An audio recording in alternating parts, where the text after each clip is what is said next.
Now I gotta ride or die.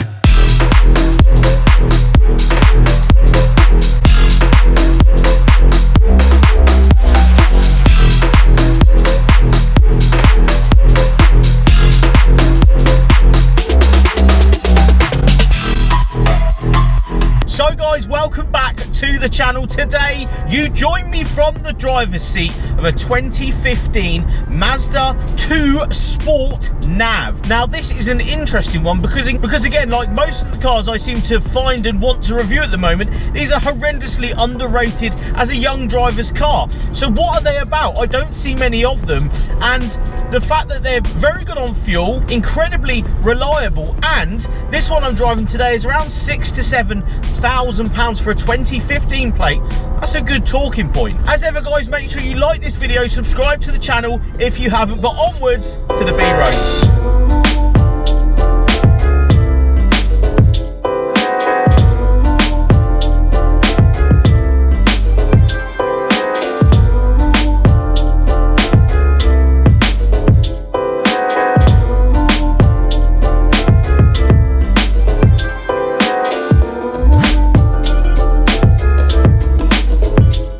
We're interrupting today's video to give a massive thank you to today's sponsor, Yes Auto. Yes Auto is the one-stop shop for buying any car, with an experience that's always easy and enjoyable. Navigating onto the website, you can select each brand that you want to look at, each model, and even down to colour variant. You can also select through the images, as well as looking at brand new cars in 360 degrees inside and out. I myself spend a lot of time just looking at cars for sale, so it's awesome to jump on the Yes Auto website to have a look at cars for sale. You can even do a smart search on new and used cars with an option to select cash price or monthly costs. Their aim is to make car buying easy and enjoyable. Yes Auto are the one-stop shop offering a simple, impartial way to configure and compare new and used cars from almost any manufacturer, with a whole load of clever tools and media content for total reassurance. Once again, a huge thank you to Yes Auto for sponsoring today's video. There is a link in the description to the Yes Auto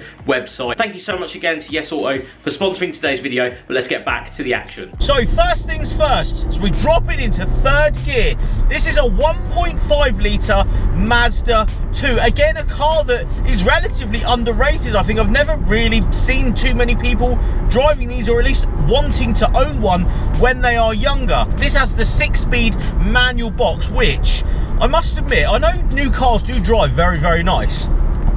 It just is very precise, this car, for something that isn't, you know, all bells and whistles sporty sport mode. Now the sport is taken lightly on this one because of course there's no turbochargers in here. It's a naturally aspirated 1.5 litre up front, producing around 113 brake horsepower. That is enough to propel you down the road pretty well. The one thing you have to do in one of these is rev it. If you get it past around 4,000 RPM, that's when this car comes alive. If you're pottering around, you'll be doing 45 mpg very, very easily, but you can see why, because there's pretty much no power down lower in the RPM. That's why you have to rev this thing. Like now, there is so much more. You know, closer you get to 6,500, 7,000 RPM, which is the red line, the better this car gets. It rewards you in a very, very different way. Nothing like VTEC or any VVTi stuff from Toyota, but it's very, very different in a sense to drive this, because you can drive it hard to get the most out of it. It sort of goads you into doing that, because as a driver, as you know me, I switch from cars to cars quite a lot. Coming around this corner, there is the power. You really have to get this thing going to create the excitement and the power. But just like, you know, Hondas and Toyotas is the same sort of variety, the engine and how it delivers the power, it's wanted to be revved, which is so I didn't realise that this is what these cars were like. They want to be revved, they want to be enjoyed at the higher RPM. Again, on face value, looking at this car, you wouldn't expect this engine and this car to react in that way. I must admit, I really, really do like the gearbox. It's incredibly notchy. These are just over 1,000 kilos, so, you know, a ton in weight. It's really, really well set up, actually. Again, we are in a normal car. They do all drive very, very well. This though is the underdog. It's not a car that people run into and buy, and it's not the first thing on everyone's lips, which is interesting to me. And I always wonder why. I wonder why some certain cars aren't actually bought for a reason. That's why I try and go out and enjoy them in these videos, because it's something that you may not think of actually buying. Then once you drive it, you realise how much fun it is, how comfy it is in here, how big it is in here. Now, this is obviously the Mazda 2. It isn't the largest size, you know, 3s and CX-5s and the bigger 4x4s and stuff. They're the big ones, but they've taken that and brought it into sort of the smaller models. There is so much space in here. There's so much room for activities. And as I peer over the steering wheel, there's actually a heads-up display that flips up as you start the car, which is really, really cool. It means you don't have to look down too much. You just glance at that screen and you can see exactly what's going on. It actually has the lane monitor in it as well. So if you are on the motorway, it's very easy for you to just dip down and have a look at that lane monitoring system rather than looking around the cabin for it. This one with a full tank of petrol, it's around £45–50 to fill this up, but you'll be getting, as the range suggests, 370 miles to a full tank. Not too bad, really. You'll be averaging, again, 45 mpg.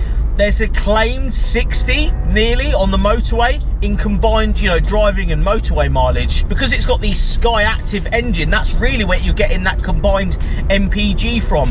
Cruising round, it's doing, you know, we're just driving around and, you know, slightly enjoying this thing. It's getting 42 MPG. Other amenities inside that I must point out is there's a lot of faux suede carbon fibre, I'm gonna call it. It's around the steering wheel, around all of the air dials, just down here near the window switches. Again, it's something I didn't really realise that were in these, is some sort of carbon fibre looking material going around the cabin. This one being the Sport Nav, it has the navigation system. You've got a medium-sized screen in front of you and it's controlled by all of the dials just down here. And you can swipe through to your music and applications and various other things. But it's very, very easy to use. That's the one thing I must say, is this car, you know, just jumping in it, going enjoying it, it's very, very easy to use this thing. And in fact, it's actually a genuine pleasure to drive in a weird way. I drive a lot of new cars. This one, it says sport. It's a sporty model, but it's not, you know, forgiving on the road. It's not choppy, it's not hard.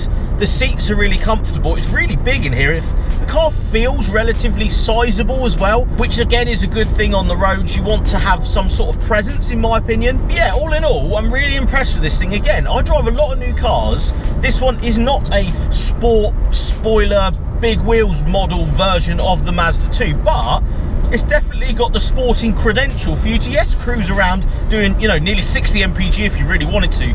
But once you rev this thing, rev it right out and enjoy it, it becomes a completely different car. Anyway, guys, thank you so much for watching. If you did like this video, please give it a like. Subscribe to the channel if you haven't, and I'll see you all on the next one.